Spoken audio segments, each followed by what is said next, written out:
Meta Perspective Podcast. Hello, and welcome back to Meta Perspective Podcast. We're your hosts, Alex, Evan, and the girl. Well, thanks for joining us tonight. We are going to do a discussion about Divide and Conquer. Yeah, we are. But first, if you are joining us for the first time, please give the channel a follow. We do the show every Wednesdays, and we have a promotion going on right now. If you are a new subscriber, just send a screenshot of your subscription to parodyworldproductions@gmail.com, and we'll give you a $5 Amazon gift card. No strings attached. Oh, yeah. And But I was going to say, we also have a phone line that is open for callers if you feel so bold to engage with us.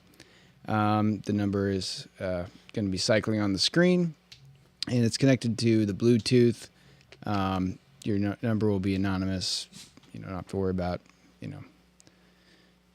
putting yourself on blast or anything like that. We're just trying to grow the channel because, we've been doing this podcast for probably 3 years now almost. yeah, and that's part of the whole thing is, Meta Perspective Podcast is kind of getting those different perspectives involved in the conversation. So, if you guys got something you want to add in, don't be afraid to call. We'll jump you in the conversation and we'll just shoot the shit. And if you are too uncomfortable to do that, we have, again, like you said, the call line, which, the chat.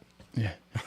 Yeah. We got the chat, so don't be afraid to just add ideas or things that, come to mind that you want us to acknowledge if you think we're missing something or, we're not getting the full idea because, Meta Perspective Podcast is not meta without your perspective. Ding. Ding. But no, seriously, hit the call line. Even if you're going to prank us, it's all right. We can take it. Yeah. Just don't say anything offensive. We're going to have to censor you. Just kidding. But yeah, so tonight we're going to be doing a discussion about division and, the forms that takes and basically our thoughts about it. So I'd like to hear yours.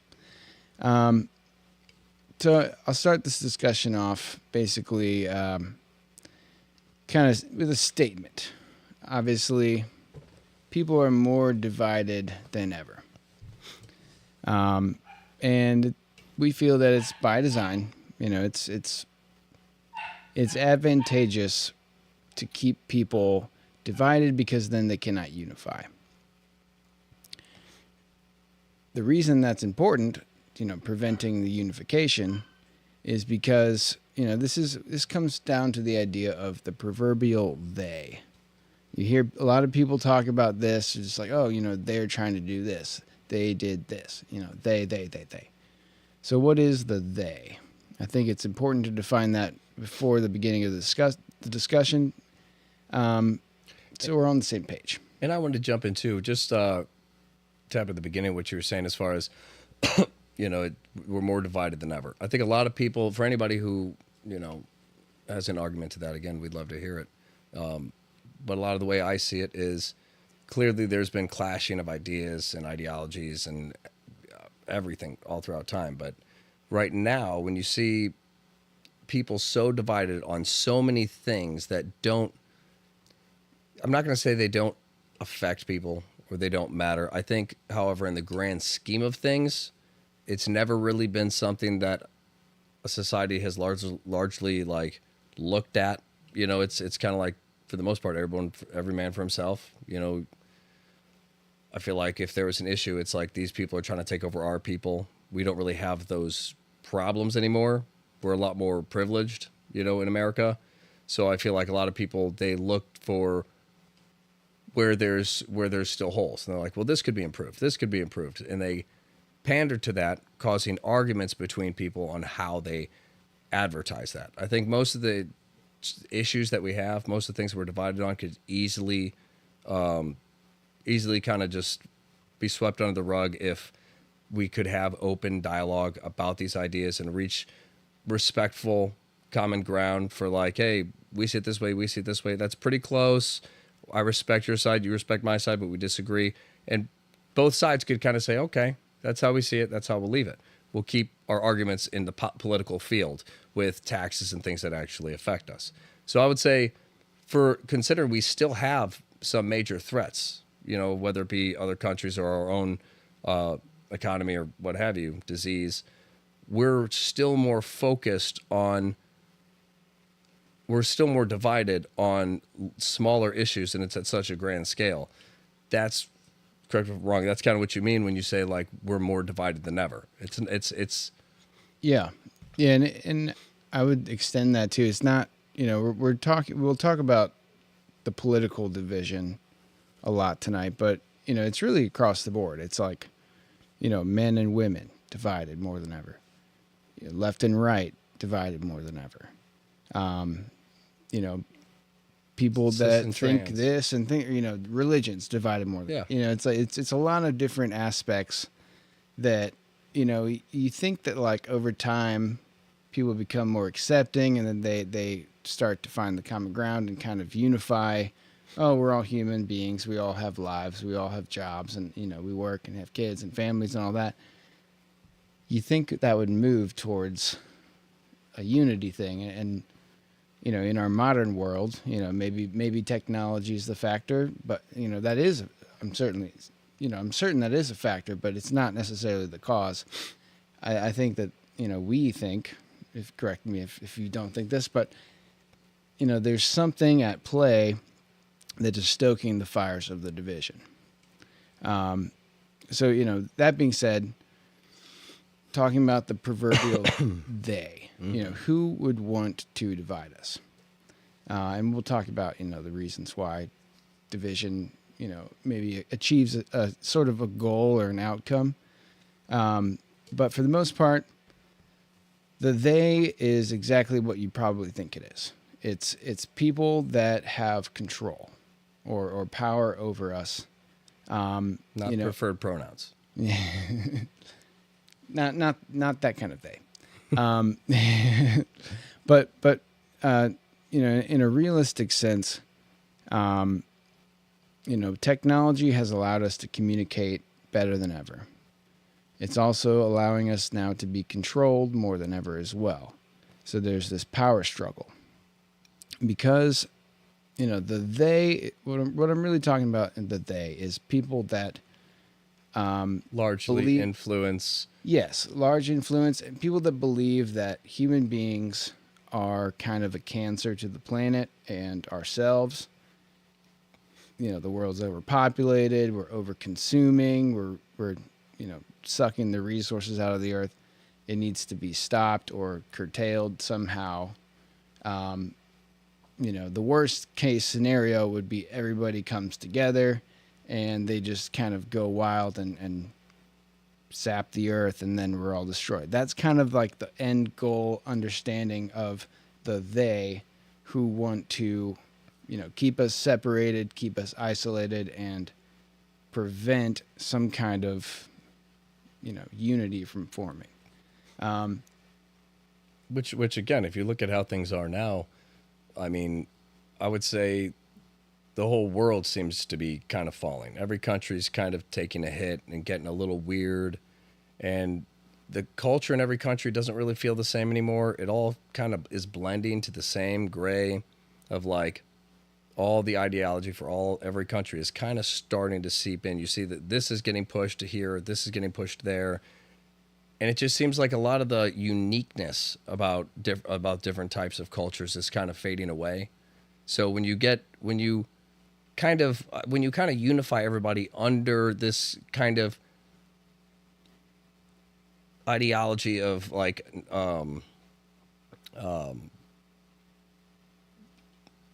what do you call it? I don't think it's religious, but it's where you just don't really feel anything. Everything's Nihilism. nihilism. Thank you. my brain kept throwing out all these ends, and I was like, I can't keep up with this. You tell me. But yeah, so like nihilism. It seems like it's kind of a nihilistic time where people are just kind of like, whatever. We're here to get money. Nobody's happy. Mental health is bad, and I'm not making any money. Everything's falling apart. Everything's going up in price. It's just kind of like whatever feel. Whereas people almost seem to be getting used to it. And that's what scares me is we're not unifying under the same ideology of like, hey, we all love each other. It's kind of like, hey, screw this guy. We're overpopulated. People suck. And it's this kind of like negative view that you see pushed out a lot, especially in entertainment and major media. I mean, even the news, you never really hear good stories of amazing things happening, which they do. Instead, you just listen to this super tragic thing. People suck, don't they? And it's just this constant feeding of let's all unify under there's no reason to unify. Right. And yeah, so you brought up a good example there was culture or ideology is kind of tied into that, from a cultural ideology sense. You'd think that kind of thing, different cultures living together would be good. That's like the whole melting pot thing. And you think over time that would be more, people don't necessarily have to have all the same culture. That's okay. But you'd think that would be more accepted. And there's a very big, the idea that all cultures should be accepted. But then at the same time, there's a growing division for whatever reason. And it's, at the same time you're celebrating culture, you're dividing people on the lines of culture. Maybe that's an exclusive, like, oh, you're not in my culture, so you can't understand it. That's kind of a human idea. But like, realistically, like, it's not that people aren't that different from each other. There's something I've been wanting to say now that I have a place to say it. The whole culture thing, like cultural appropriation, all that kind of stuff that's seeped in. If you notice all these things that are jumping up for us to argue about, like culture appropriation, you can't do this, you can't do that. America's a melting pot. If you come to America, it's with the understanding that I'm coming from this country, or I was born here, and I am an American. So you can bring some of your culture with you. America's a melting pot. We all know this. So bring your culture. We essentially all share. We all intermingle. It's supposed to be a place where people from all over the world can get along, come together, and we all be free, and we're all protected under the Constitution. Like we have an act for freedom that keeps. That's the key is that freedom. That's the unification that they don't want.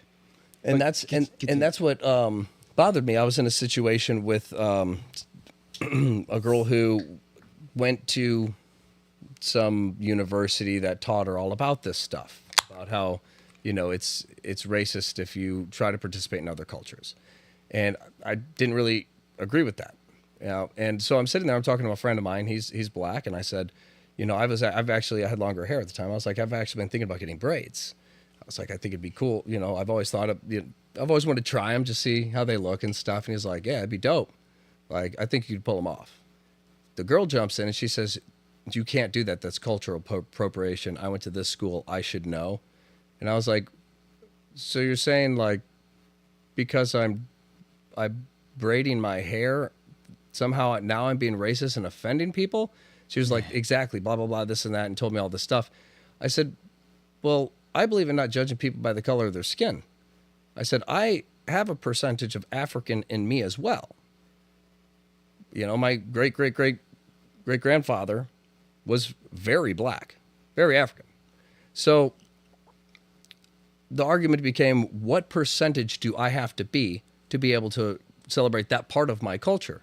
It might be a small percentage, but what if I was 50%? If my skin was kind of dark, then you'd accept it. If I had a white mom and a black dad, that's fine. But if my great-great-great, or if my great-great, whatever he was, great-great-grandfather was black, now I can't celebrate it because it's been diluted too much. Even though America is all about everybody celebrating each other's cultures, if it gets too diluted in your DNA, now you can't celebrate it anymore. But a few generations ago, they could have celebrated it. And I can't get over this whole, we're all mutts. Like all of us got a little bit of this and a little bit of that. And I think it's funny that you get attacked when you don't look a certain way. And that's kind of what a lot of these arguments, why I think most of this stuff falls apart. Because if you shine the light on the person asking, it's like, that's being racist. Most of the people accusing are doing the exact thing they're accusing of. Right. Like even on the flip side of that, just to go with the example, it's like, black people have, get like blonde hair and stuff like that, or straighten it. It's like, oh, is that appropriation to, you know, I guess white people to have blonde hair? You know, it's no. So the backwards, you know, the opposite way to look at that. It's the same exact scenario. Yeah, a guy wants to be a woman, and we should all respect that and kind of go along with it. Now, if I want to get braids, suddenly it's a problem. And it's like, why? Like, what if I identify as black? They're like, oh, do you have black in you? I have a small percentage, yes. Oh, well, then I guess it's different. Oh, so you're the police. You have to come and make sure that my DNA reflects the style I'm doing. Otherwise, I'm being racist. Like, it's in a kind of racist to force me to explain that I feel that I have a right to express myself however the heck I want. That's America. But also the fact that we're a melting pot. If you take offense to this, we shouldn't have brought all these different cultures here. You know, wearing a sombrero in America's not racist. You know, they can be like, well, there was a war with Mexico back in the day. Okay, that was back in the day. We're a melting pot. We get over stuff. That's why Mexicans still live in America too, because there's no hard feelings. We're all in this together. They That's speak supposed Spanish to be the idea. because they were conquered by the Spanish, essentially. You know, it's like, Yeah, everybody's fought all throughout time. But now we're arguing not about like some other political system, be it, you know, like communism or something like that, trying to start to encroach or something like that. Instead of arguing about like, hey, we need to protect what we have at all times. People just get sleepy and it's like, yeah, we're comfortable. Whatever happens, happens. This is America. We're good. And it's like, that's not how the world works. Yeah. You're worried about like if somebody you've never met maybe doesn't have certain rights, which can't really be explained that they don't have them, but like you should put most of your thought into like what don't they have that I can help fight for, instead of focusing on my own life, instead of focusing on my own country, my taxes, how my taxes are affecting that person I've never met. I'm more focused on how them raising taxes are going to affect that trans person than I am really worried about if they're trans. Do whatever you want. You know, if you feel you don't have the same rights, you don't have bathrooms to use, come together, go after corporations, because it's not the people, it's not the government. Like these groups need to go after the corporations. We want a bathroom. You guys have to do this, or we'll stop being patrons to this company. If they take a hit in sales, they might be like, okay, you win. We'll go ahead and add one for you. You know, that's what it's about. But by just yelling at everybody and saying you have to accept this, it's like, listen, I love you as a human. I want you to do whatever you want to do. But at the same time, it's like, I can't wear braids, so what do you know? Like we just you take that. You can clearly see the division in the racial context that we're talking about, and we've actually said this same thing on the show, and I know we've talked about this, but you know, when we were growing up, you know, that's like, you know, 30 to 40 years after the civil rights movement. You know, back then it was actual, you know, racist policies and things that were worth dividing because they were like being practiced. Quantifiable differences, you know, written into law. And your color, that's the obviously color of your wrong. skin is this. You cannot use this bathroom. Yeah. That's wrong. And it's like, that's worth standing up, arguing about, and being like, hey, we're all humans. We're all in this country together. This is America. It's the melting pot. Hey, what are we doing here? That is obviously a problem. So, yeah, I mean, between that point and like within somebody's, you know, within people's lifetimes, you know, fast forward 30, 40 years later when we were growing up, it's like, okay, well, we both feel that racism was like almost gone, or at least like everyone was like way more accepting. We didn't feel like there was really that much racial tension when we were growing up. And then, you know, all of a sudden, you know, when we get into our 20s to 30s, this last decade has basically been ratcheting up the racial, you know, the racial tensions. And that, to me, that's just a weird phenomenon to see it, you know, increase after being so far from anything that was, you know, systematically racist. And that's kind of the claim now, is that there's like a systematic, you know, problem that we need to solve. Like, if anyone can tell me what that is, you know, hit the chat or give us a call. But, you know, for the most part, nothing has really changed in the structure of society. But for whatever reason, the division is increasing, and it's increasing every year. Well, I believe they're being open and honest. People just aren't hearing what they're saying. And most of these groups that are forming are all arguing the same thing. There's some kind of systematic thing. It's the patriarchy. It's the blah, blah, blah, blah, blah, blah. It's always this system is messed up, but it's not about this system's messed up. We need to take out the people who are allowing these major media companies, social media companies, all these different things to create their own rules and regulations for speech, or for, you know, being able to just take somebody out and be like, oh, you said this. It's like, well, it's freedom of speech. Yeah, but that could offend somebody who searches you, watches your video, and hears that. It's like, well, they should be searching for me and then watching my video. The idea being that if the overall idea was to take out what seems to be obviously corrupt people that most of, I think, the country could agree, this guy's always been shady. He's had some really creepy interviews. Nobody really knows who he is. He's always behind the scenes. Talking about George Soros? I was. That's hilarious. I thought it was just a joke. No, I really was. But people like that, where you look at the person and you're like, clearly this person has a lot of power, a ton of influence, and, you know, there's literally videos on YouTube you can see of, I think it was 60 Minutes, videos of him saying, like, he fancies himself as a god, and saying things like that, where it's like, you know, that's no longer a dream, it's become a reality. It's like, this guy is saying he believes through his accomplishments in life, he is at the level of a god. Sorry. And when you hear somebody say that, who has that much power, you have to ask, what does being a god mean to somebody who actually has power? That means influence. That means you're doing something that's probably not morally or ethically right. But if we can't go after that person for investigation because somebody will disappear or something will happen, you know, or they get bought out, and, you know, whatever it happens to be, they get Epstein, like, oh, I'm in jail. Oh, they killed me. I didn't disappear and end up on another island somewhere.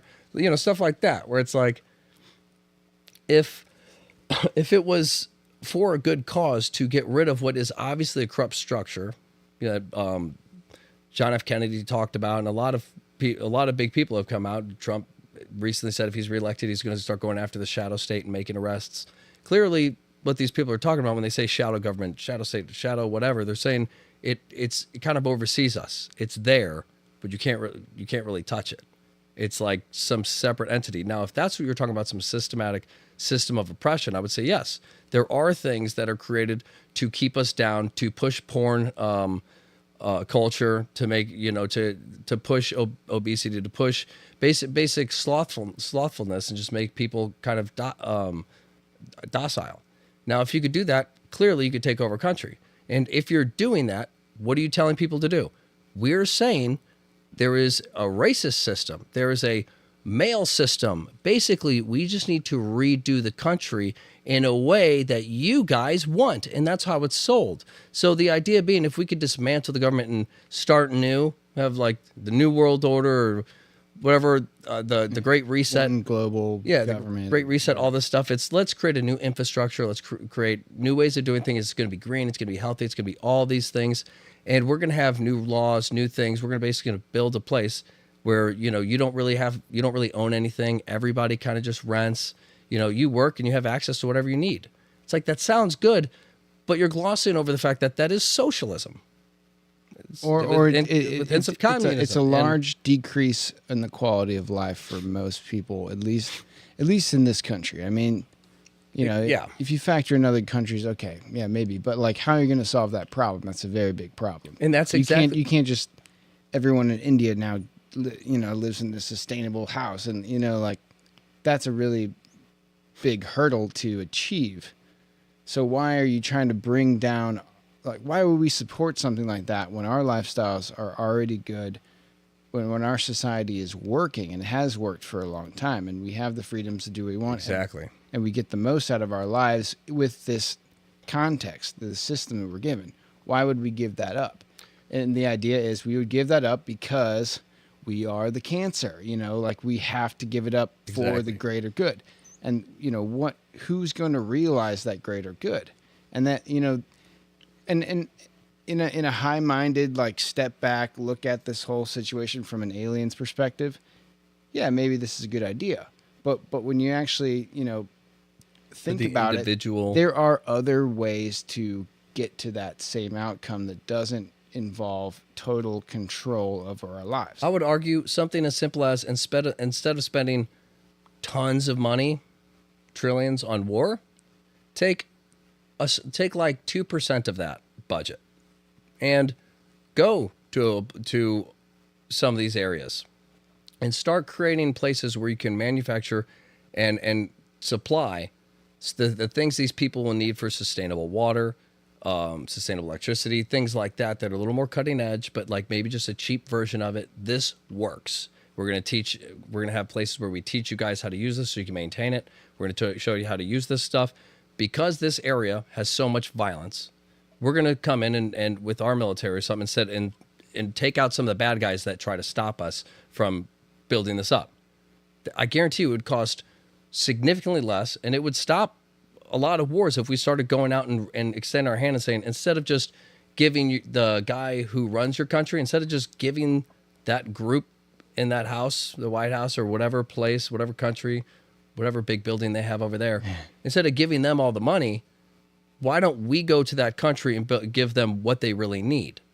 And we'll have our people lay some of this stuff and do all that. If we'd been doing that for the past 20 years, I think the world would look significantly different. I think it'd be a more peaceful place, because that's the idea. If we're a comfortable people and everything, and out of all the countries, ours is like one of the most like pampered, then why wouldn't we extend the hand to start to pamper other areas? Because you don't say, hey, we're pampered, we need to redo this structure so that we all really don't see each other different. We all love each other for our indifferences, but like at the same time, we're going to make you kind of soft while all these other countries start to fall and become harder. Yeah. It's like that to me, I would look at that as a threat. We're going to try to change up how our country works and all the ideology and how we all do this stuff. Like, we're not in a great time right now. Talking nuclear bombs, all this stuff. Like, this isn't the best time for us to lower our guard and be like, we're working on ourselves. There was a land war started a year ago. Like, that's fucking crazy. Yeah, this isn't a full-scale land war invasion of a territory. Like, I was at a point in my life where I'm like, okay, I don't foresee any territorial shifts by force. Moving forward. Yeah. That's what I thought. Damn. I mean, so because we're so pampered, that's how we see the world. Is like, we're in a house, this and that. Like, with all the technology, you don't really see people running across like a border with guns and they're like, let's get them. We're going in. We're in their country now. We know what to do. We got a plan. Yeah. It's like use drone strike. But it's like these other places don't have that. No one's putting a rifle in our hands. Yeah. And I mean, this gets back. So we'll get back to the war thing, because that is a unifying subject that people have been divided on by design. Mm-hmm. But this kind of goes to the point of, the proverbial they. It's not the U.S. government. Even, I mean, probably in on it, and there's evidence that suggests division is being stoked by our government. But what we're really talking about is a global effort. And that, it's not just our government, that's, the conspiracy. It's all conspiracy. It's obviously influences outside of our government that are influencing our government or working with our government to influence us. That's the scary part is it's, go ahead. Sorry. I was going to argue that I think a lot of like the proverbial they, I think personally, my own opinion is I think the majority of the influences made on our country are not from really even other countries or our country. I think it's the idea, it's an ideology. So it's like, if you wanted to take over the world, you wouldn't identify yourself as an American taking over the world. You were born in America, but you're taking over the world. The whole world is yours. And I think that's more the idea, is when you get to that level of control, it's not about this country's trying to take over that country. It's, we know we need to control the world. Well, how do you do that? We need to change the ideology of the world. We need to make people, each country is proud and each country will fight for its country. We need to make people not really care about its country. America's bad. America's evil. It's founded under racism and and all this other terrible, terrible misogynistic crap, and all the founding fathers were dirt, and Martin Luther King was a womanizer, and it's all this stuff to the point where people are like tearing down statues and like America's terrible, and it's like not that long ago, another country blew up our buildings in New York City, killing a lot of people. We were all crying, everybody was sad, and almost every American house had an American flag hanging out hanging by the door. Yeah. And then all of a sudden, you fast forward not that much longer, and it's like now everybody hates our country, but it's because of stuff that we did way before 9/11. So it's like we were good. We were good for a long time. Then the buildings got hit. We were like, guys, we need to come together. And then all of a sudden, a huge group of people were just like, this is all bad. All of this is wrong. We need to redo it all. America's terrible. And my biggest question to people would be, why do you think there was a sudden shift? What do you think that was? Do you think it was the people just got computers, became educated, and said, hey, not everything was super ethical, and didn't understand that things were just as bad in every other country all throughout history? You know, I think it's funny that everybody acts like a history major and moral philosophy, and they're like, what we did was terrible. And it's like, that stuff was happening everywhere then. It was normal. Right. We were one of the few people who said this needs to stop and recognize what we were trying to build. Right. That's the difference. It was what we overcame. We overcame what everybody was doing and what we were influenced by. This is what's going on. We said, you know what? I'm not going to do this anymore. Slavery is bad. We need to make this stop in our country. We can do this without slaves. We can do this ourselves. We are all in this together. And that was kind of the idea. And it grew and it grew and it became an amazing country. And then at some point, other people started working together to kind of like get into these different groups of like entertainment and things like that, start pushing all the same sounds, all the same stuff, telling you all the same things. So then everybody kind of gets the same ideas of, okay, we got to all band together against this. This is bad. And it's just constantly attacking each negative flaw about ourselves. And it's just nothing in our country right now when it comes to we're all terrible people, we need to hate this country, and we need to redo it. This idea of this weird division with all this stuff, my biggest thing is like, stop looking at the racists, stop looking at the transphobes, stop looking at the misogynists, stop looking at all these things, and look inside. Work on yourself. If you're looking around and all you see surrounding you is bad people, why are you the gem? Like work on yourself. If they bother you that much, work on yourself to where you can influence them. Martin Luther King didn't say, you're racist. Like, I don't like you for that. He said, hey, you're racist and you don't like me, but I still love you. And he made a difference. Yet we don't follow any of these great people's teachings throughout history of like what makes a difference and what brings people together. Well, we said, you have a difference. I'm better than you. You need to change. And that's kind of what we've known all throughout history to be the kind of turning point for everything falling apart. Well, so I think the idea, in my mind, putting this all together, in the context of what we talked about, of there's kind of a global effort to control people, and obviously, dividing people, it makes them easier to control, or prevents them from unifying, and saying we don't want this control. You break them up, put them in groups, and people only really listen to the groups. You compartmentalize reality. And then you make them hate each other instead of hating the they. But I think it's, America, I don't know if it's not the newest country, because there was some shifts and new establishments after World War I and leading in, into that kind of reshifting of different countries. But for the most part, America is kind of the most successful and most recent government to establish itself under the refined views of freedom. And basically we took everything that worked, kind of tweaked it a little bit, and then came up with a system that allowed everyone to be free. And it's like supposed to be the total, freest country. And that is a real threat for if you are in the mind of kind of this globalist control aspect of humans are going to destroy the planet, because you can't have one country being totally free because it serves as an example to all the other countries. Like, oh, well, they can do it.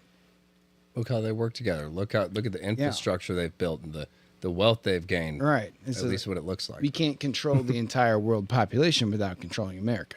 And that's, I think, the impetus behind the, oh, well, this is dated, we got to rewrite, these first 10 amendments, the Bill of Rights. They're outdated. And we kind of question all of them, like even like fair trials are still kind of like, oh, well, is it fair if you're a bad person? We should be unfair to you because you're bad. That kind of stuff. It's obviously an attack on the shining example of total freedom. Yeah, our country represents hope. For the world. Like if no matter what's going on, we're the place to go to escape, and you can be yourself and live your own life, and you have opportunities here. And if you can destroy a country that represents hope, it's kind of like free reign. Yeah. And I think that's kind of part of the effort. So, like, to get back to the division thing, we talked about how it's been increased, and I think a lot of that is the communication. It is people like Donald Trump, the independents, the people who are a threat to the system, they have a big target on their back, and they're being attacked.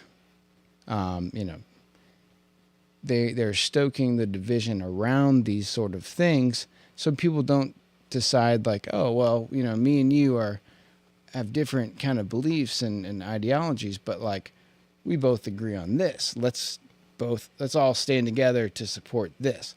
They can't have that. So basically, that's what we need to make. We need to make like an app where everybody can pick, kind of like a Reddit thing, where everybody can pick and vote for what the majority all agrees on. And then when it comes to two things that clash, people can vote. You get an alert. This is about you have the rest. You have 24 hours to put in your vote. This versus that, and it's and not to rewrite anything, but to just show a place where you could go and see statistically what the majority kind of pictures a perfect working country. Well, like somebody would be like, well, we should be able to just like get free healthcare. Another person says this, another person says that. Well, these two things with the healthcare, all these are voted up, but these three things clash together. So which one of these do you think is the right way? And then it just kind of like structures everything.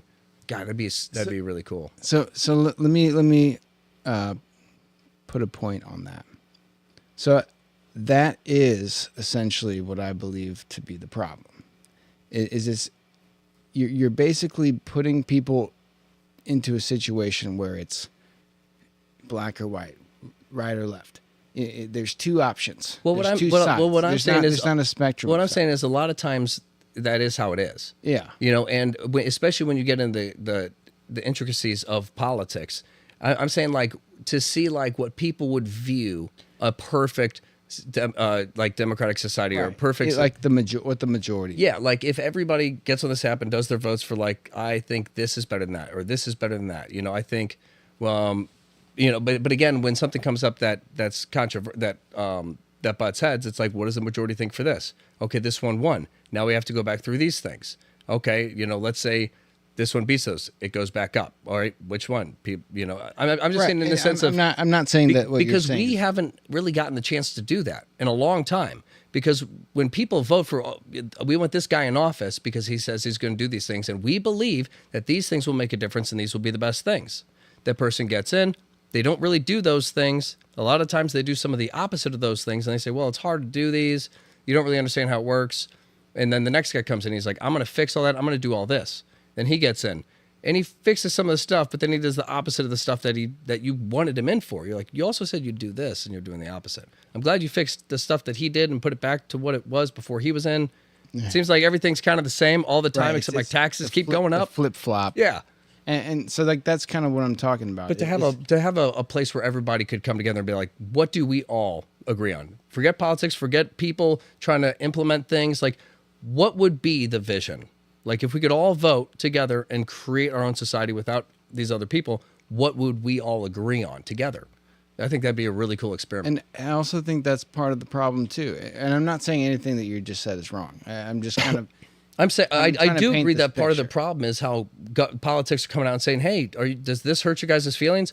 We should maybe change some laws for that." It's like that's not what it's for. It's not about to get emotional about or like how do you want to run the country. It's more of like if you could have everybody vote on what the ideal image would be, we could at least get an idea of what a system like that would look like.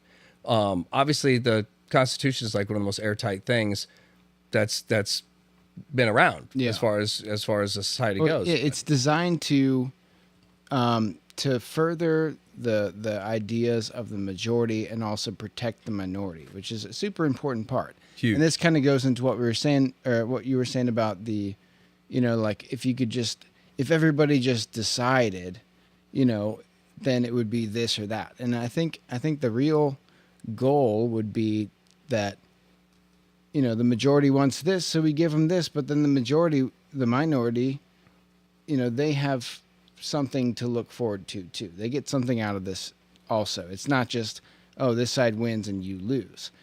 So everything's been so designed into this dichotomy of this side or that side. And let me get into this here. So like, I'll use the example of politics because that's kind of what probably brings up division for most people nowadays. So like, and you made the point of the Constitution. It is rock solid. It's supposed to be a framework for everyone to govern themselves moving forward into the future. Political parties. There's only two. There are more than two. And at one point, I think the Whig Party was another, American political party. But for the longest time, there's basically been two. And the ideas of those have switched back and forth. It doesn't matter.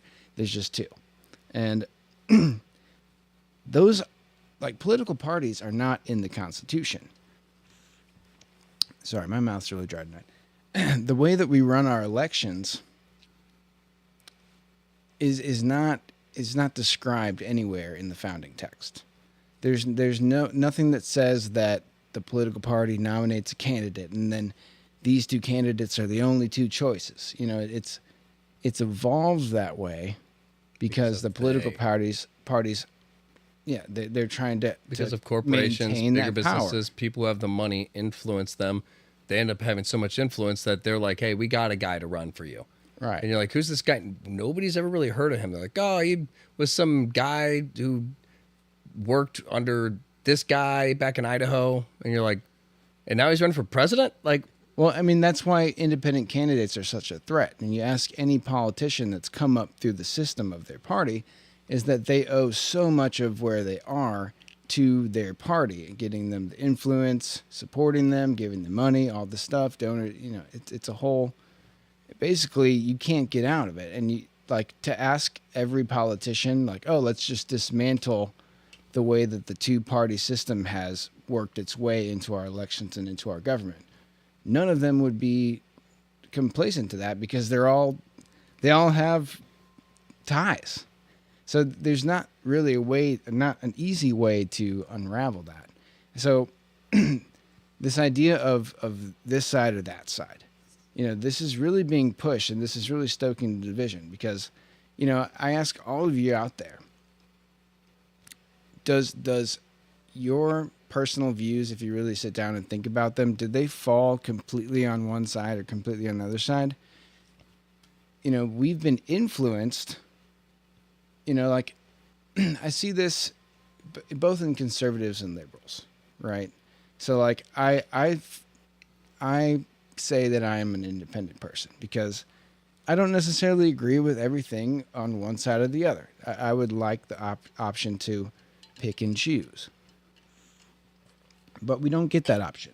so everybody agrees. I'm going with the lesser of two evils, and you're like, we're all just voting Right. for somebody that we agree is bad, but not as bad. Like, Yeah. I mean, that's a problem. that's another The idea, too. president is supposed to be the best of the best, not here's two of the worst. Which one you want? It's supposed to be like a John F. Kennedy, where you're like, this guy's good at composure. He speaks well. He seems to have our interests in mind. You know, I'm tired of these rich people who have like all these donors with all this money, and clearly they want the president's influence. Yeah. They're like, we helped get you here.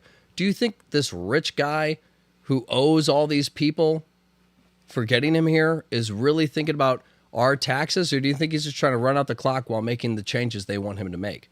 And then nothing changes for us. Right. But these corporations just get more and more and more power while we get less and less. See, that's the thing. It's like nobody really knows what goes on in, the political nitty-gritty of actually, laws, and no one reads that stuff. Even the politicians, they don't have time to read it. Yeah. The way that they do this bill pushing shit, it's like There's 20 grand, just sign it. nobody really knows what's happening. Yeah. And for the normal person, we've been given this lie of this side or that side. There is no spectrum in between. We can't find common ground because the division has been established and it's been stoked. So what you notice that people that aren't really politically involved and don't actually do the nitty-gritty looking for themselves, they tend to defer to people that they trust, which are, aligned with the side.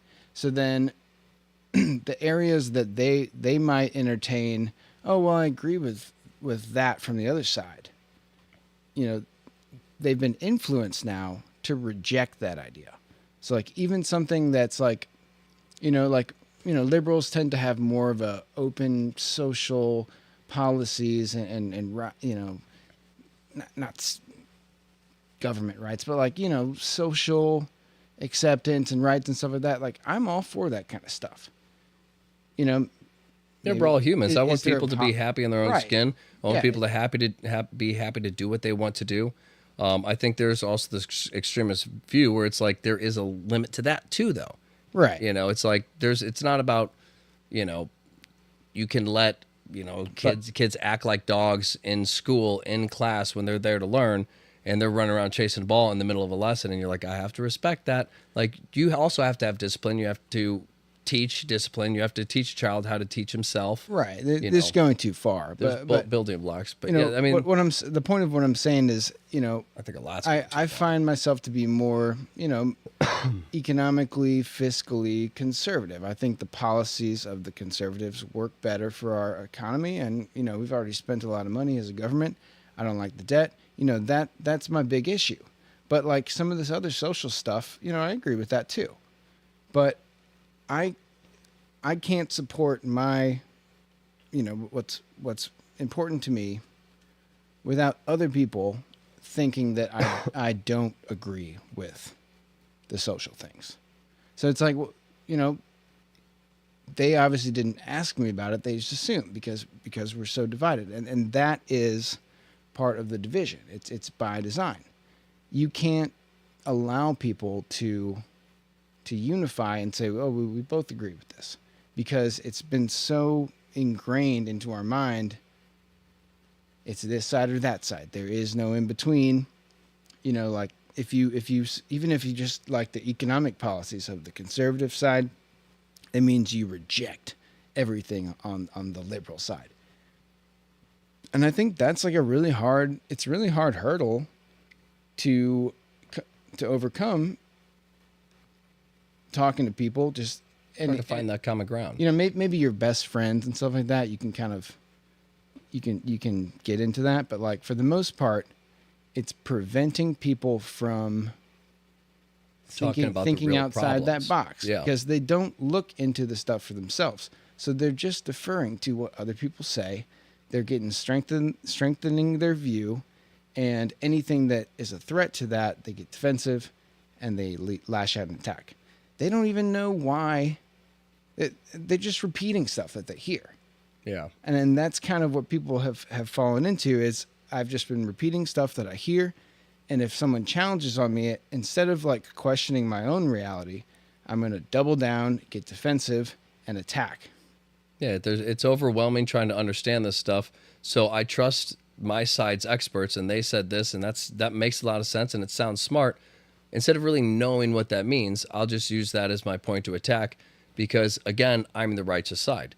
And going off what you said, I mean, that's what it is do see good in both sides. But I see two good sides of different perspectives fighting each other. So you have one side of people who maybe are more emotionally brained, and one side that's more logically brained. So depending on the type of person you are, you fall into one of two categories. If you're more emotionally charged, then of course you're gonna align more with, hey, we need to love everybody. These are all our brothers and sisters. Everybody needs to feel comfortable. Nobody should feel like what I felt in high school when I was teased, or nobody should feel, less than a human. Like, I agree. Well, I 100% agree. And then the other side's is more logically brained but righteous, saying, we shouldn't just have open borders. Regardless of your idea of open borders, the idea is a lot of illegal drugs can come through this way, and that can hurt our children. A lot of traffickers can come in. Yeah, it's a lot of terrorists can come in. Causing real world problems that people have to deal with regardless of their ideology. And but then you use something like that and you say, hey, this side is really worried for their children, and this side is really worried for the children over there. Open borders, let these kids through. No, close the borders for our kids. It's two righteous sides, but one's emotional and one's logical. So they're both fighting essentially for good, but they're fighting from different sides of it, or at least one of those sides that's convinced it's good. But regardless, that's what's happening in every single issue in politics. When in reality, I mean, stuff like that can be major problems. But like what we all really, like what do we all agree on as a country? Lower taxes. I don't know anybody who's like, I wouldn't mind paying higher taxes. Like, oh, so you're happy with how your taxes are spent, and you think we should give them more money because you love how this stuff's ran. Great. You can get in that line over there with 3 other people, and it will be on this side. Yeah. Most people want go ahead and donate that portion of your paycheck, and you can do it yourself. You believe in that, so there you go. You just sign the whole thing over. But nobody's going to. But that's the idea. Is like everybody fights over because if you really look at an issue and you look at both sides of it, nobody's arguing something bad. Like the people arguing for abortion aren't saying like we want to kill the kids. They're saying, what about the mother who was taken advantage of? What about health complications? What about this? What about that? They're arguing from like also like problems they see. I don't think that we would have those types of problems, especially when it comes to like, well, what do I do financially? I'm not ready. Can we finally cut taxes? People need money. Like it's a lot of these problems would be fixed if we went for the taxes. If we made it to where it's like, can we have somebody really regulate what the spending is on, and this stuff can legitimately be decided on? Can we have some of a say in some of this stuff? That's like, that nitty gritty that nobody really looks in. Like it's honestly hard to look at that information, process it, know all of the aspects that go into what you would be reading. And we get follow all the trail. We get to help $800 billion or whatever spent in all these different areas. You can't follow all that money. It takes too much time and it takes too much thought.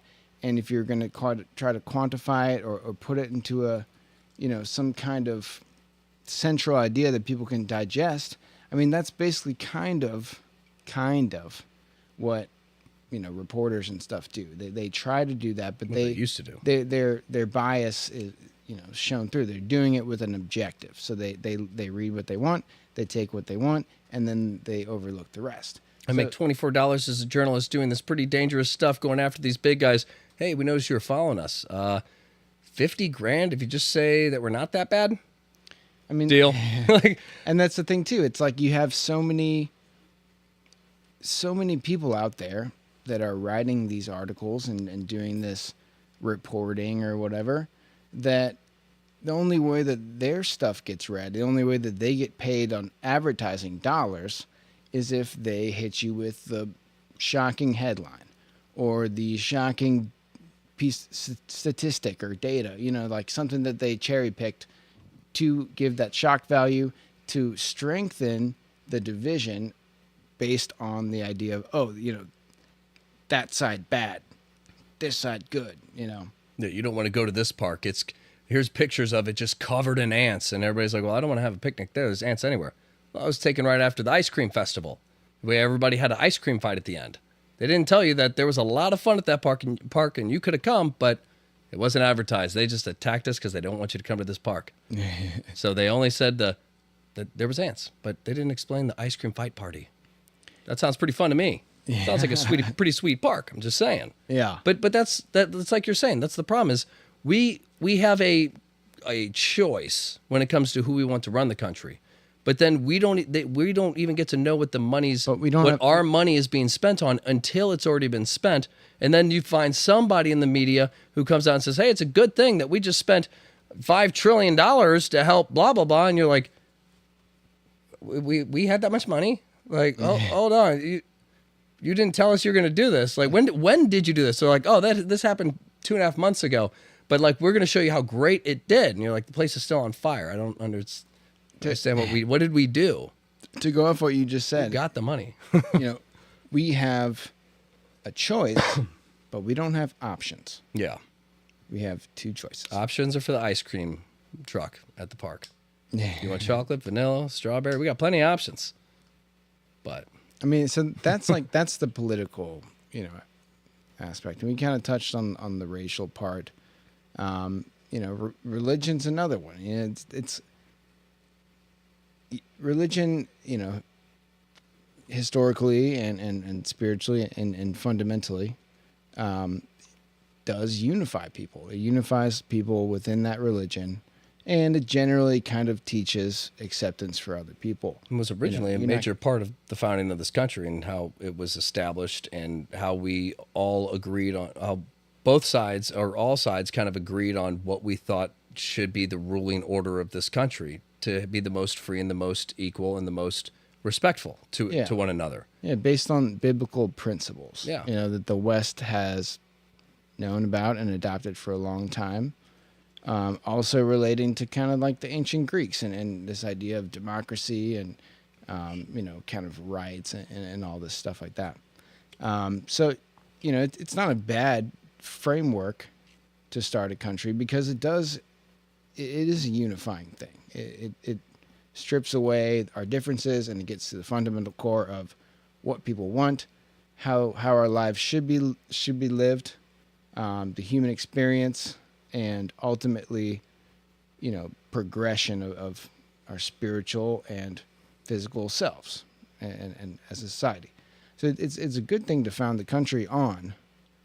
And, I think that's another reason, like kind of we talked about, that we have so much freedom in America. So attack the freedom so you can be controlled, attacking religion, which is written into it.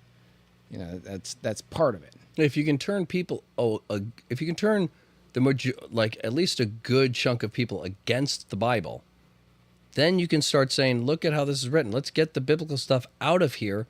This is about the people. This isn't about one group's religion. This was established a long time ago, and it's just this whole thing. We need to redo this in a way that just works for all of us. And it's like, well, that's kind of what this was for.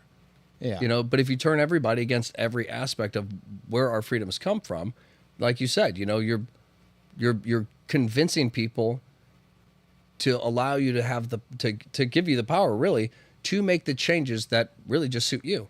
And it makes me mad because politics used to be all about like money. And it was like, hey, we need less taxes. That was like the biggest arguments I ever heard growing up was like, we need less taxes, tax the rich a little more. And then it's like, well, you can't tax the rich a little more because of how they do their infrastructure. That would actually hurt them more and they would have to raise prices. And so if you're going to do that, really the majority could just go up a little bit. And it's like, we're not going to budge. And it was this back and forth. And that was the major legitimate argument was it's like, okay, we understand how this could negatively affect us if we tax them more. But we also don't want to be taxed more because we make less. So when you look at both those things, the argument that I never heard growing up was, why don't we just, instead of raising taxes, why don't we cut spending? There's so much useless spending. Oh yeah. And they don't tell us about any of it. I guarantee you if the majority had a vote, we'd vote down most of the bills going through, or we'd at least say, hey, you can help this country, but let's cut that price in half. They don't need that much. And can we get like a follow-up for what this money does, who it goes to? It's going to that prime minister? Okay. I don't know why it's going to him. Like, is it going to the country? Is it going into their tax fund? Like where's this money going and how is it being spent? Or are you just saying we're going to go help the infrastructure of this country? And then 5 years later, it's doing terrible. And they're like, they just got taken over. You're like, what happened to all that money we gave them? You know, it's just... Right. And it almost seems like, I mean, that's a good point too. Like that even relates to, you know, the energy as a whole and the grid and all that. You know, instead of subsidizing the development of all these renewable resources and solar, you know, that should be distributed. That should be part of it. But, you know, the better solution is to improve the efficiency of the grid that we have. You know, we could reduce, you know, 35-40% of our wasted electricity and end up generating or burning, you know, 35% less fossil fuels.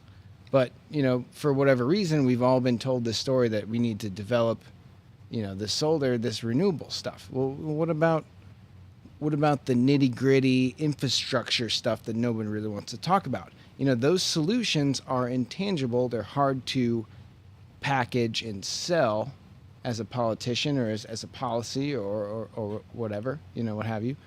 So people just latch on to what they hear. They think, oh, solar, good. And I have nothing against solar. I just think it should be, you know, it should be maybe like 10 to 20%, you know, down the line. But the real efficiency comes with improving the way that we use the energy in the first place. And same thing what you're talking about. Instead of taxes being like less or more or whatever, figure out how to spend that money more efficiently. And nobody can really talk about that because there's so many aspects of it that you can't get people behind the idea, that you can't explain the idea, and it's too much for someone who's uninformed or doesn't really care enough because they've been so in the divided mindset. This is my side. This is what I believe. This is what people tell me to believe. So, you know, the rights against solar and renewables, bad. Like, well, you know, what about infrastructure and all this stuff like that? It's like, oh, well, we like infrastructure. That's what we're going to do. But it's like, how? Like, until some company comes up and it's like, hey, we actually work, we are Goldman Sachs, and we own this. We basically own this giant thing of solar stuff, or we have shares, whatever, that this company. If you can get the bill passed to convert most stuff to solar, then basically it's going to cost a ton, and that's the goal. Is this is going to be an expensive way to make things better? So if we can get everybody on board with this and get them to sign, nobody has ever in the history of our country gotten together and said, hey, you want to convert things to solar? That sounds good. How much will it cost? You know, it's like, oh, the government will get it done. It's never understood, like, do you understand how much it's going to cost of your money? Yeah. Like, it sounds great, but it should be disclosed. Like, this is what we're planning to do. This is how much it'll cost. Your taxes will go up as a result of this. It may not be that noticeable, but your taxes aren't going down, as they never do, but they will be going up specifically because of this bill that you wanted passed. It's like, we wanted taxes to go down.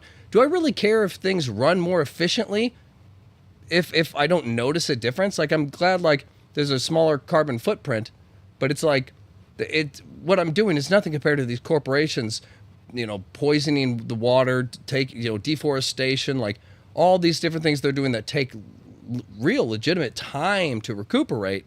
It's like the cars and stuff, like, we're not going to do anything about the planes and this and that and all these other, it all comes down to, we have a problem, we can fix it.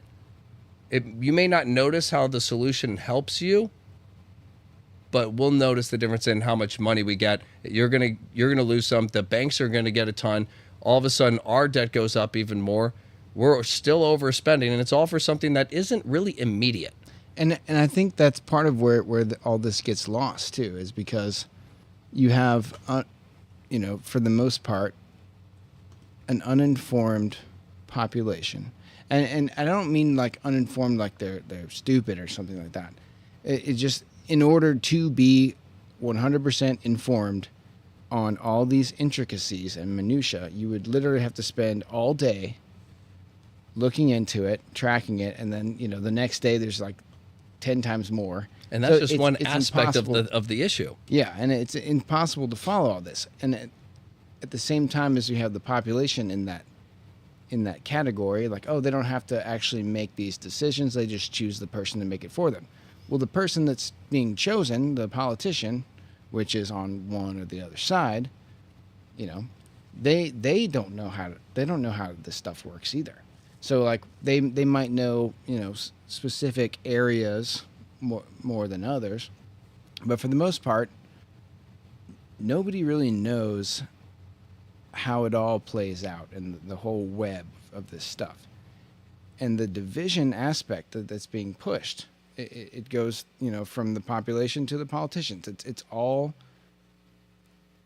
two-sided. And basically, you work people up into this mentality where they have to be on their side, other side bad. So they're not willing to entertain the other side's perspective. They listen to people on their side. They remain ignorant. No one has the full picture. Society as a whole can't come together and realize the full picture. So it's just a sloppy, like water trickling down a bunch of rocks. It just goes everywhere, and nobody can really stop it. And that's kind of like what's happened is it's become so bloated and so convoluted and everyone's so divided that we're not willing to even entertain the idea of bridging that gap. And that is making us more and more set in our ways. So like we're almost getting to a point where Civil War. You can't go back. Like you can't go back and retrace those steps to where these things started. They have just taken their own legs, and the only solution that's been given to us, been designed for us, is things need to coalesce towards this side, towards this ultimate, one of these two ultimate goals, other side bad. So people have this one track mindset, and for that reason alone, the division doesn't need to be stoked anymore. It's taken its own legs. People have been brainwashed to go towards further away from each other. Yeah, like magnets. You said something I don't really like. Anything that reminds me of this, I'm automatically offended. I'm going to put you in a group. And both sides do a lot of that. You have, again, it's the emotional versus logical. You said something that kind of triggered me. I'm immediately shutting you out. I'm labeling you. This person has pink hair and suspenders, and they're wearing furry shoes. Literally furry shoes. Like I'm not even going to I'm not even going to start a conversation. So it's like I'm going to end it. I'm not going to start it. Like both sides have their own ways of shutting people down and not actually communicating with people that they disagree with.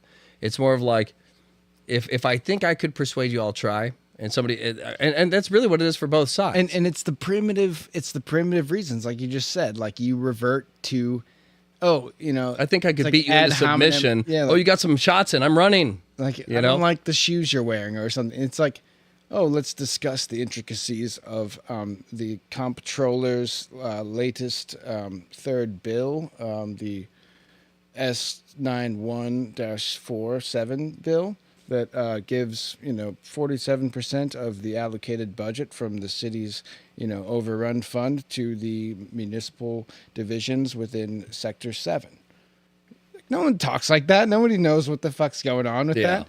Like, maybe if we all knew about Sector 7, we could have a discussion and decide where the resources should be allocated and make the informed vote on our next upcoming election every fucking 2 years or 4 years or whatever.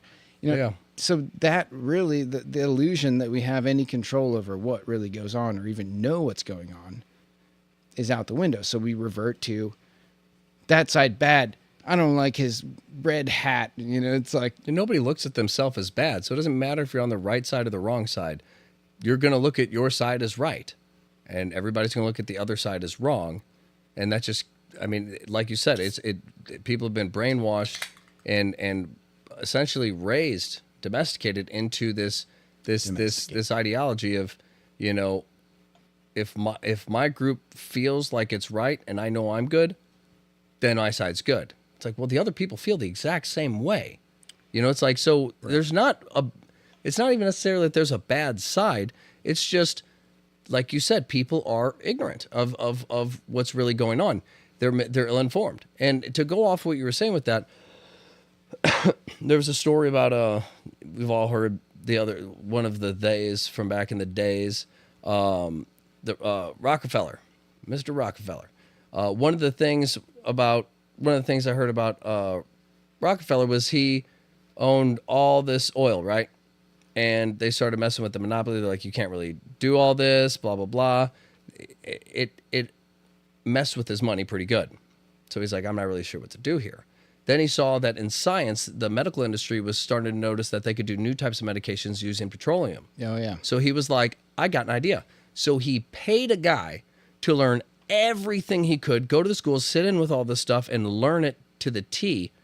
And then he basically was like, all right, you work for me. We're just going to do this. We're going to own that market. And then they went in and owned that market. So a lot of people don't understand. Yes, for the average person, it's almost impossible with a working job, a family, you name it. Like, it's almost impossible to even use all of your time in a day to be able to learn this stuff. Yeah. But if you have the money to pay somebody and you're like, hey, I'll give you, let's start $150,000 a year. If in this next year you can really impress me. If you can impress the people who are teaching the stuff, ooh. So I'm not just going to pick some guy. I'm going to pick a guy who's like really high in his class when it comes to like science, when it comes to all these different things. I'm going to get a guy where he sits in the class and he's like, oh, no, this makes sense. I get it all. I could actually rewrite this. You should have said this. This is a better way to explain that. It's like, I want that guy. He's going to learn everything. He's going to work for me. He's going to be the one who's going to help me make these decisions. I'm going to tell him what I want to do. He's going to tell me how to do it. And I'm going to have these bills made. We're going to change certain things. And the only people who understand what it means is really the guy who learned the stuff and the guy who told him what to do. Nobody else, the people signing the bills, they don't understand these pages and even if they read all of it, they wouldn't really be able to comprehend what it meant because they don't have the background for all these different terms and expressions. So it turns into a thing of if you want to rule stuff, you don't have to just be the smartest. You just have to have the most power and the most money. And you can buy anybody you want, any top person, and say, hey, this is for the greater good. We want to be the pioneers and really make a difference in the medical industry. Next thing you know, you basically own it. Yeah, even that, it's like, oh, so this is our incentive. This is our goal. I'm paying you now to help me achieve that goal. Well, I'm a good person making a lot of money doing great things. If whatever that person finds out isn't advantageous to your goal, they get fired. Or, it's like, oh, well, we're not going to use that. So, I mean... What they're doing is corrupt. Oh, says the guy who is addicted to crack. You're fine. And the media's like, yeah, he's a crackhead. And everybody's like, oh, don't listen to him. They're probably not corrupt. He's probably just on crack. Yeah. Right, I mean... Also, kind of getting back to this idea, I didn't mean to offend anybody by saying that, we're all mostly uninformed. Why would we need to be? What's the importance of it? So we can make one decision at, every 2-4 years or whatever. So to be informed, there's no incentive to. So what it really comes down to is how we treat each other. And we should actually transition into, maybe some solutions, how we can come together. But this is part of it. It's like, okay, so no one really can spend the time to become totally aware of everything. And at the same time, it doesn't really matter because you're really only given 2 choices or whatever. So you learn how it all works. Nobody's going to listen to you anyway. Right. Unless you have the platform. And no one will understand it. Yeah. And you can't not quantify it. You can't boil it down for a normal person to be like, oh, that's how quantum physics works. Thanks for explaining that in about 30-second video on YouTube Shorts. Yeah. Like, you're not going to get that. And so we're left with the situation where basically, what can we do? And I think the answer to that is we have to be open to challenging our realities. We have to, instead of strengthening our ego and going into defense mode, we really have to kind of try to find, where we agree with other people, common ground, and we need to find ways to unify where we can agree. It doesn't have to be total unification, because right now with the dichotomy of this side, that side, or this and that, it's all, religion, politics, men, women, all this stuff. No side is going to win. Not one side is not going to defeat the other, and then everybody's this. That's kind of become a pipe dream for the people that are in that. So instead of trying to strengthen your own sense of reality and sense of self and your ego, I think the most important thing is to open ourselves to. Remember, we're American. We're all in this together. We're all affected by the changes made here. And if you believe in something, think about why you believe it and try to explain it to yourself so you can explain it to someone else. And this comes down to, my girlfriend. We don't necessarily agree politically with each other, but I tell her every time that everything that I believe, I can tell you the reason why. And if I don't know about something, I'm not just going to reject it. I'm going to ask about it. I'm going to dig deep and be skeptical. But at the end of the day, if it makes sense, it makes sense, and I'll agree with it. I'm not going to be closed off to that. And I think a lot of people just kind of have the idea that it's not this side, so I'm closed off to it. I'm not going to listen to it. I'm not going to entertain it. I can't suffer that ego defeat. So I'm going to reject it, and I'm going to strengthen my, this side or whatever. Yeah. And it's getting worse. So, I mean, that would be like... Especially when it comes to politics, because you have a giant stage where you have, like, the leaders of our country coming out saying, hey, this whole, like, social thing, this is a problem that we are concerned about and we want to talk about. Like, stuff like that. And then you get the other side that's, like, arguing back and being like, we don't agree with these social things. And it's like, neither argument really matters. What can we fix? What can we fix now that needs to be fixed now? Well, money is power. So if we can find a way for all of us to work with our government to get us more money and cut taxes 25%, cut useless spending 50%. Now we're starting to make more money. We're not getting in as much debt as fast, and the people have more money. So now we have more purchasing power. Nothing's really changed because most of our tax dollars, a lot of that stuff is used for stuff that doesn't really help the people for the most part. It usually just helps them and like all these like new regulations. We got to do this for this type of whatever to whatever it is. But then on the other side, it's like going to other countries, and it's like we need to keep the money in the country. That's how you become richer. Right. So you keep the money in the country, cut taxes a little bit so people have a little more flexibility. We can do more with our money. We have a little bit more power. And then cut the useless spending, have it actually monitored by, it can't just be like, hey, I'm really smart. I work for this gigantic mega corporation that owns 3 countries. And I'm here on their behalf to talk about this really complex issue that even these other people here who study this stuff don't understand what I'm saying. But I also understand how to communicate. They've taught me. I've been a prep for the press. I understand talking points, how to communicate. So I'm going to write this very comprehensive thing that's going to confuse even the smartest in this field. And then I'm going to sell it in a way that gets everybody on board. This is a good idea. And when you don't have a way to really break it down, when we don't have some kind of system that can break it down and say, is this necessary for the money that's being asked for? I mean, I know they have a system like that, but I watched the money getting spent. I'm like, there's no way this was the best decision for us. What's crazy, dude? It's like you put $100 billion into a program or a bill or something. If you were to track, like, let's say you don't worry about the small transactions. If you track everything over $1 million, $100 billion, that's 100,000 $1 million transactions. So it's like, who has the time to track all of that to sum it up, how long is that paper going to be? How many steps and how many people do you have to call in order to find that information, and who can verify it? So there's really no way to kind of quantify it, and it just kind of gets lost. It's like, oh, we're going to $100 billion. And then the next person's like, all right, well, we'll give 50 million here, and, 2 million here, 1 million here, 500,000 there, so it's like. And plus most people at the top understand, even if we were to break this down, even if we were to track everything, and we could find out that the conclusion of all of it is, this is corrupt, they've been stealing, somebody needs to go to jail for this.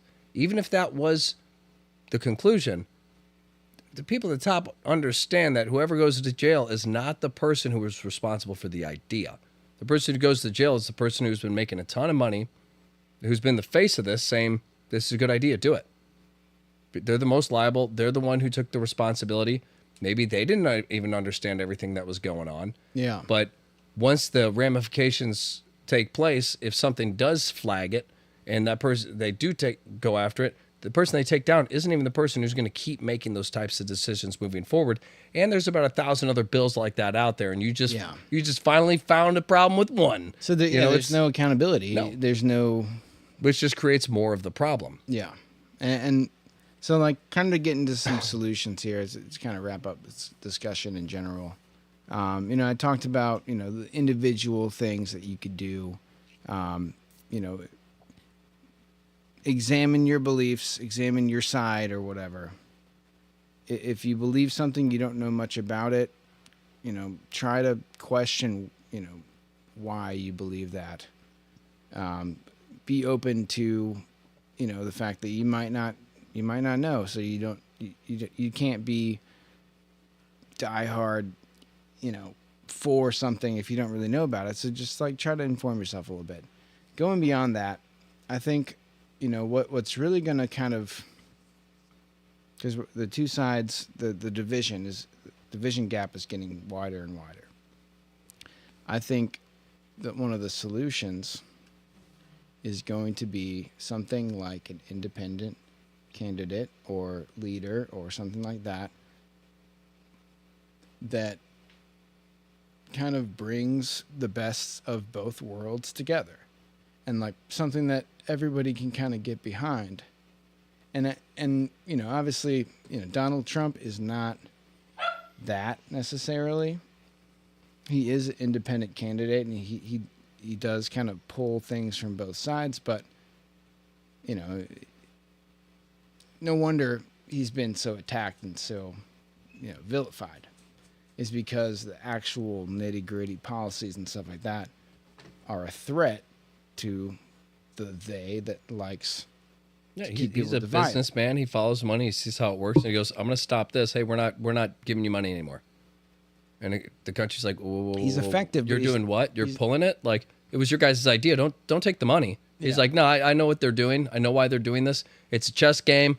I'm cutting this spending. I'm cutting this. I'm a businessman. I see what's going on. But normal politician isn't going to understand the game of business, especially whether you like Donald Trump or not. He's dealt with some corrupt business. Yeah. He understands the corruption that's controlling our politics, the spending that's behind a lot of the decisions. He understands it better than a lot of politicians do. So it's like, regardless whether you like or hate the guy, like, we don't need another lawyer. We don't need another politician. We need Right. somebody who understands this new system that's taken a hold of our politics, and we need somebody like that to dismantle it so we can get our politics back, and we can make the decisions for our country, like we used to. Yeah, and I think I think Trump is effective. He's not the best spoken person, and he hurts himself a lot. I think a lot more people could get behind him if he wasn't so easily attacked and vilified. That aside, I think that in order to bridge this division gap, we need somebody To that lean on. people can lean on. Couldn't help it. Just But yeah, we need somebody that people can get behind. And I mean, even our Robert Kennedy, or Bobby Kennedy, or however he goes by, I mean, that's someone that's being attacked right now by the powers that be, because they don't want us to get behind one thing that's not one of these controllable sides. Yeah. And it's getting harder and harder to bridge the gap, but I think that is what it's going to take. Yeah. And I mean, as far as solutions, the individual stuff that I talked about, and then as a society as a whole, at least in America, I don't know about globally, but you know, and you're seeing the rise of independent candidates, you know, in Europe, South America. You know, it's starting to happen, and people are starting to support people that are not, you know, defined by this dichotomy. Do you have any other anything come to mind as far as where you see this going and how to stop it? I mean, as far as solutions go, I think, like you said, on one hand, we do need somebody who understands the problem properly and can convey with urgency what we need to do now to stop us from going down a path that obviously all of us think isn't the greatest. You know, none of this looks like we're headed towards like a promised land. And I think we need somebody who can articulate that to kind of pull the people together. In the same note, I think that people need to also come together. You know, it's like the left can't just say you have to love everybody in a sense and then hate another side. They have to actually love the other side. And, you know, the right side, if they're going to say, you know, we stand for like the Christian values and stuff like that, you have to also love thy brother and sister. You got to love these people. And both sides need to actually spread the love that they both back up. We're the right side. We're the righteous side. You know, we have Jesus on our back. Well, then you have to follow Jesus in terms of you got to love people even if they disagree with you. You don't come at them and say, you're a bad person, we're against you. Don't just label them an enemy. You know, try to communicate with them. And the same as the left. It's like, don't just sit there and say, you can't, you know, make somebody feel bad because they're overweight.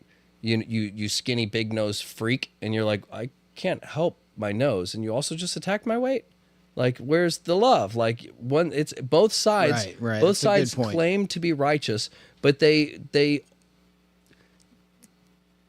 communicate with each other using fear, and that's the problem. It's like, I don't want to hear your side because I don't like you. I got like a phobia of your side. And the reality is if you really are a Christian, you should love them, knowing that you disagree with them. Right. And if you're really about acceptance and all this, you should accept, you know, things them the way they are. You know, it's like we both have the same ideals essentially, which is I think I'm a good person. I'm standing up for something good, but I think there may be a problem with your idea.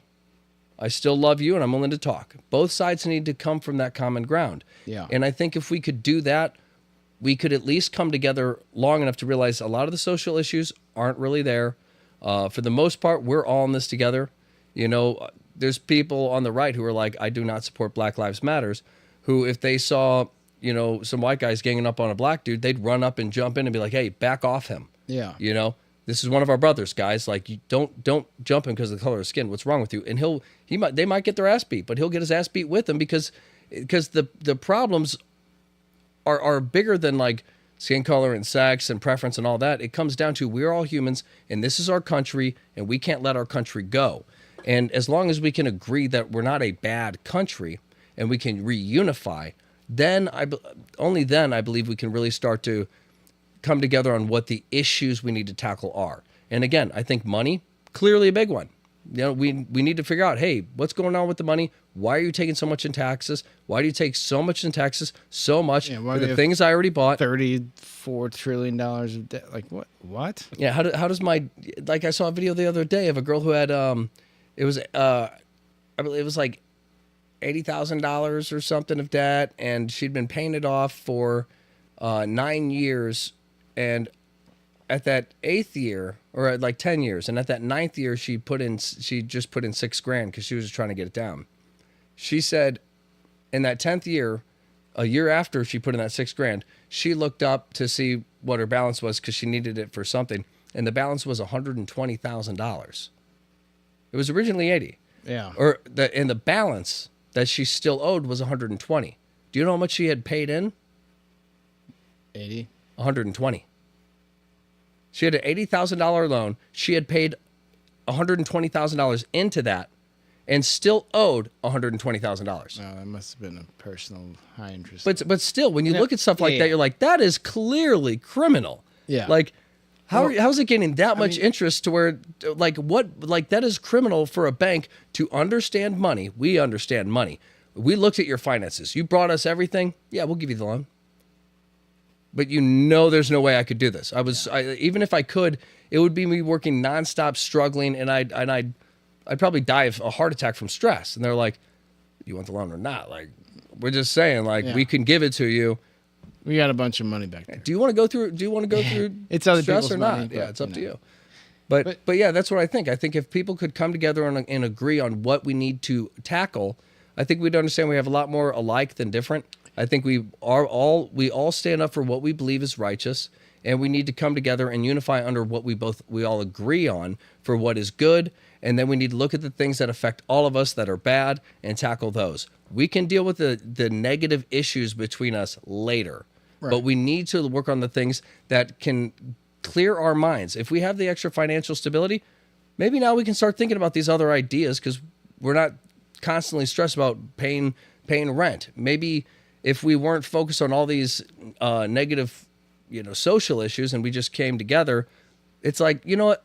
I know racism exists, but I know a ton of conservatives who are not racist at all. So it's like you start to realize, like, okay, they don't like those people either, and we have freaks in our group too that we don't like either. We can all agree there's a minority of people who are just they haven't figured it out yet. Instead of hating them, we'll just kind of like work together as a group.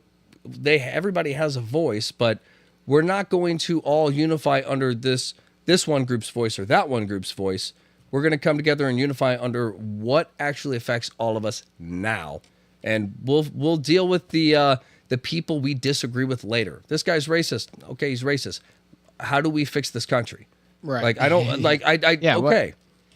And see, that's a good point too, because it's, it made me think of every political discussion that I see or have had with random people that, maybe not my close friends that I can, find the common ground with, even if we disagree. But I think most political discussions, or most just discussions that are of divisive nature, instead of, it becomes a battle of, well, what about this? And your side did that. And, it's a negative approach versus be like, okay, well, I do agree with that, blah, blah, blah. Like, we need to, instead of, discussing and growing further apart, we needed to make a conscious effort to override that defensive nature of the ego and try to find common ground with somebody, because if we agree on certain things, then we can get past this. And actually, war was one that I wanted to talk about in this episode. We'll get to it another time, but like, that's something that pretty much everyone doesn't want to fight or pay for wars. But for whatever reason, both political parties support it, and we're in it, and there's nothing really can really do.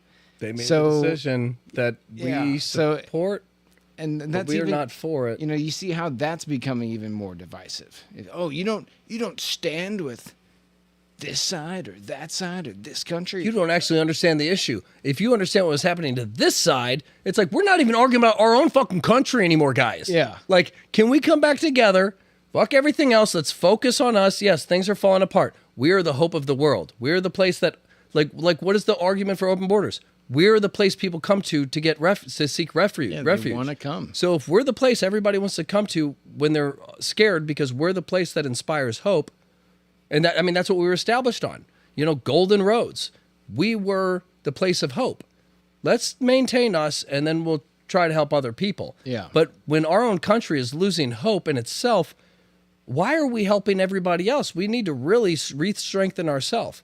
We need to not be involved in any wars. You can't love someone else without loving yourself. Yeah. There's aspects of helping somebody and being like, hey, we said we'd help. Like, we're not going to fight the war for you, but we'll help. Yeah. You know, in the sense of like, we'll give you what you need, not in overabundance, but we'll give you what you need. And, but it's like I was saying, it's like one side, it's like, we're the place where everybody wants to come. So obviously an argument of, you know, open, closed borders, that's going to be a big topic of discussion. Like, these are the things that really aren't talked about as much as like the social stuff. These are the things that could affect us. Taxes aren't talked about at all anymore. When I was growing up, that's all I heard from the left. And the right was back then a lot more about the corporations. And then the left was like, and then the left had the whole campaign that corporations aren't people and like they shouldn't have the same rights as humans.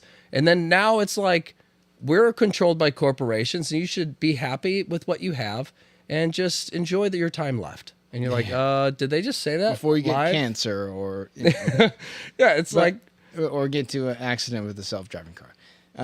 But no, so I thought of another one on the solutions. So we talked about, you know, what you can do as an individual, strengthen your own understanding of your beliefs, look into the things you're really passionate about, make sure you look into them so you don't look like a dumbass or something. You know, like you want to be able to, that your key issues, you want to know that.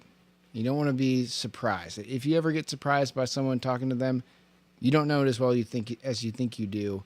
Question whether you really feel that strongly about it and look into it.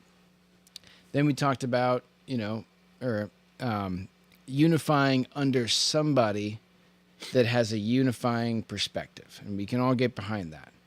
And then you talked about, you know, coming together from, you know, in these discussions when things get heated, instead of getting defensive, instead of pulling farther apart, you want to try to find the common ground, come close together. Both sides talk about loving each other or loving people. We just need to love each other's side. Yeah. You know, we're only going to go or accept it. You know, you don't have to love it, you don't have to agree with it, but realize that you're not going to win, you're not going to change it, you're not going to win the culture war. So just accept it and find out, like, find the common ground. But I was going to add another one: independent media. Yeah. And it kind of goes to the independent candidate thing, but I think even now, more than ever, this is probably the most crucial. This is the one that's starting. It's growing some speed, because pretty much the legacy media, right and left sides, whoever it may be, you all know the names. No one really watches that anymore, and if they do, it's indoctrination, it's propaganda, and it's obvious. You can see it when it's like stuff with war. You know, you have both sides giving propaganda for war. Yeah.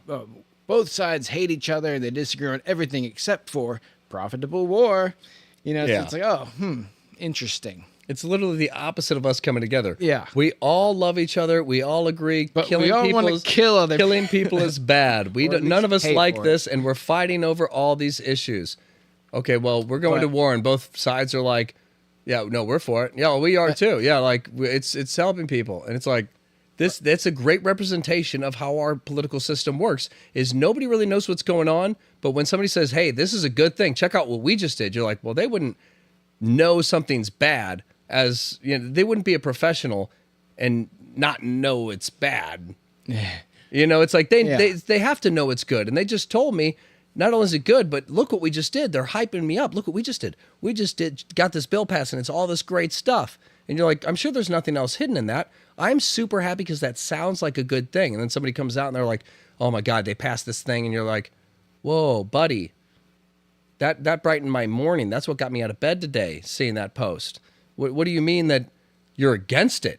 This guy must be a bad guy, because this is a good thing. It's going to help a lot of people. Yeah. You don't know what it does. You don't even know what the bill means. Yeah, you didn't read it. Yeah, you know the talking points that this guy sold you, and you have no idea that there's billions of dollars of your tax money that's invested into this. And if you knew how much money was invested, you might stop and go, what exactly does this do? Like, how much money's in my account? My tax is going to go up more because of this? Like, I mean, like, none of us read this shit. And you don't even have to. that's why I'd say one of the biggest things that I think could really help this country in terms of the political side of it. I did see controversial Elon Musk come out recently. Love Elon Musk. he recently posted a thing saying that something about it was somewhat vague, but what I got from it was they're creating an AI that can go through an entire bill and sum up the overall changes. Oh, Elon Musk is. And Fucking apparently it's smart. going to start getting posted so people can have paraphrased like a one-page thing of exactly what the bill does. Not what the bill says, All but of his what shit is it open does. source. Yeah. Dude, Elon Musk, I challenge game changer. anyone out there. I'll give you $50 if you can supply me a living person who is currently doing more for the world than Elon Musk. Is Bono still alive? And I need examples. I need actual Bono. I need No, the 50 I'm bucks, talking man. about actual change, not helping Africans get water. And I'm sure Elon Musk is doing that too. He's actually helping them get satellite internet. You know, so like Yeah. it's everything. It's EV cars. It's world internet connection. It's Space you know, travel. it's responsible AI, open source.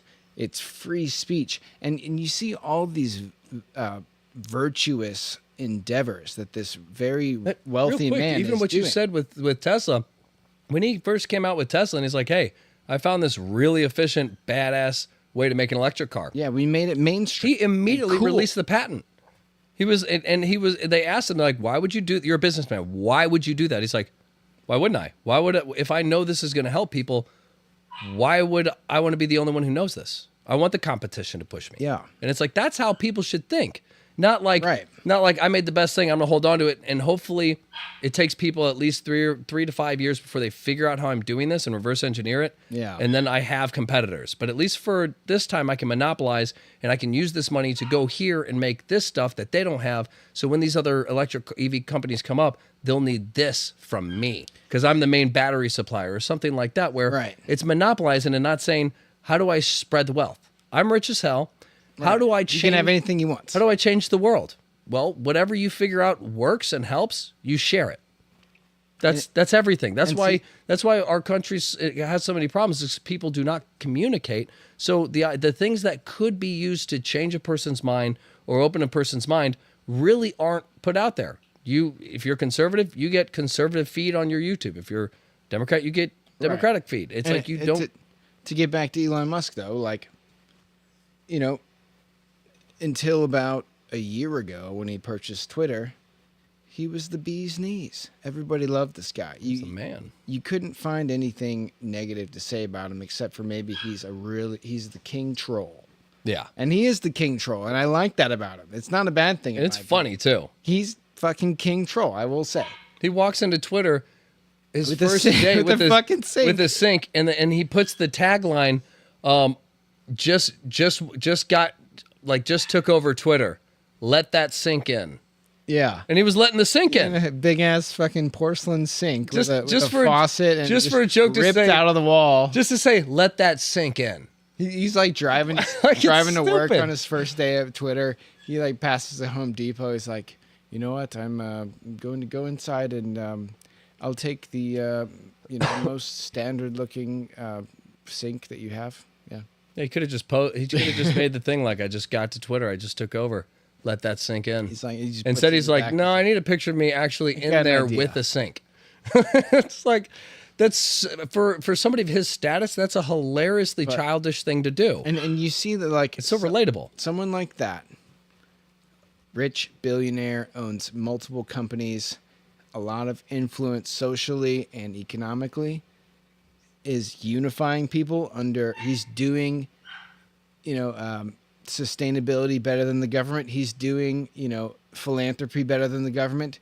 He's doing all these things that everybody has wanted for a long time, and he's doing them well and profitable. Why isn't that a guy that everyone can stand behind? And why did it Can a we year give like ago? 2% of our taxes to that guy and see what he really does with it? I mean- because it'd be interesting to see what the government does with 98% and what Elon Musk does with 2%. Yeah, he even said something. He's like, "Oh, people say you can solve hunger with $8.5 billion. It's like, I'll match you, government. Like do Yeah. it, and I'll do it." So it's like, the guy is pushing the needle forward, and he's somebody that we all should get behind. And until about a year ago, he was awesome, and now he's being attacked. He is literally like, on the downward spiral because of everybody else and what they say about him. Realistically, the guy is pushing things forward even more, even like the AI thing. I didn't know about that. That's very cool. And I think, to kind of go off my final addition to the solutions and the independent media, it goes along with like the independent forces and just allowing people to question the reality that they've been given and fed, and strengthen our unity for what is wrong about the world, I think is going to get a lot of people open to the idea of working together. Yeah. Yeah, I agree. Get everybody kind of together on the idea of we all love each other. Doesn't matter if you have a religion or not. Doesn't matter what you are. All that matters is you're a human in this country. You're an American, and we love you because you're an American. Now we need to come together to understand what are the true evils of the world: trafficking, drugs, like gun smuggling, like all that type of stuff, like all these gangs and a lot of this gang violence. A lot of the stuff is illegal weapons. Ill-gotten, when you get to a lot of the drugs and the fentanyl, a lot of that is shipped in too. When you get to human trafficking, most of that is a lot of outside cartels and things like that. All this stuff is bad people, and we see evil happening, but our priorities are, how do we bathrooms. Yeah. We really got to work on making sure everybody recycles or something like that. And it's like, I agree, we should do things to help the planet, but like our number one thing is to make sure that kids aren't easily stolen. And I'm not saying put trackers in every kid, but I'm saying like with a CIA and FBI that have satellites that can literally see your heart beating from space, like right. You could definitely figure out where it's coming from and just stop it. And not to get into that whole thing of like why they aren't, but that's the thing is like, we know there's horrible things happening. We know there's countries where if you're gay and you're holding hands with another man in public, like that could be an execution. You could die for that. Like when you understand slavery is still all over the world and how bad things still are in a lot of places, you start to realize that like this guy who would never act on his racist impulses, he just doesn't like this color of people. Like that becomes the story. Like this guy's preferences, he doesn't like Indians, and it's like that's no good. He should love everybody. We're all trying to love everybody, but I don't think he's the problem in the world. I think he just reflects bigger problems. So let's deal with the big problems first. Human trafficking, drugs. Let's stop the kids from getting addicted and overdosing like crazy and getting abducted. Let's stop them from being able to get illegal weapons that they could take into a school. Like let's cut it off where the source flows, where all of us, just like war, can agree we don't need this drain open. Yeah. Like cut it off, let it back up, and strike it. Like this is where evil is. Unifying things. Yeah, and that's what bothers me is when you see the things that we all agree are bad, and we focus on what we see negative in each other, nothing gets done. And that's the problem.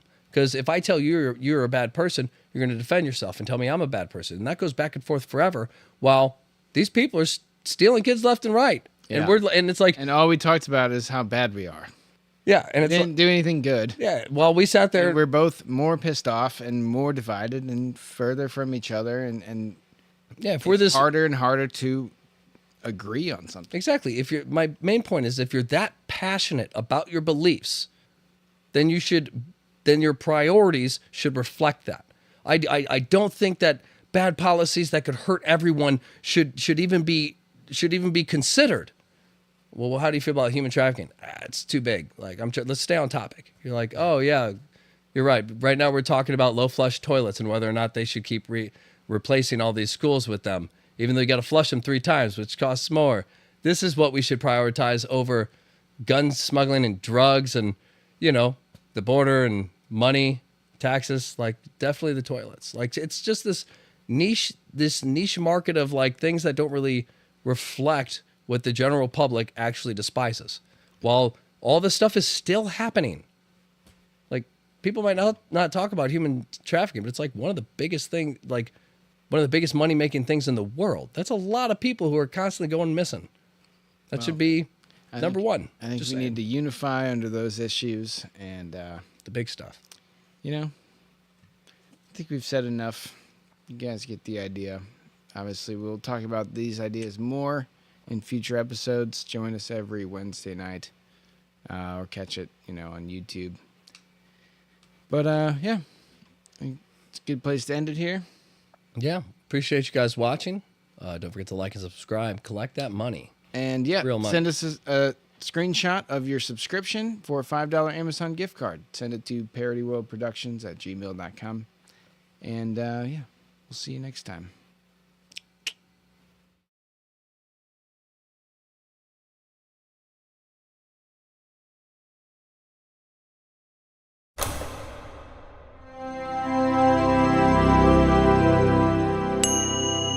Meta Perspective Podcast.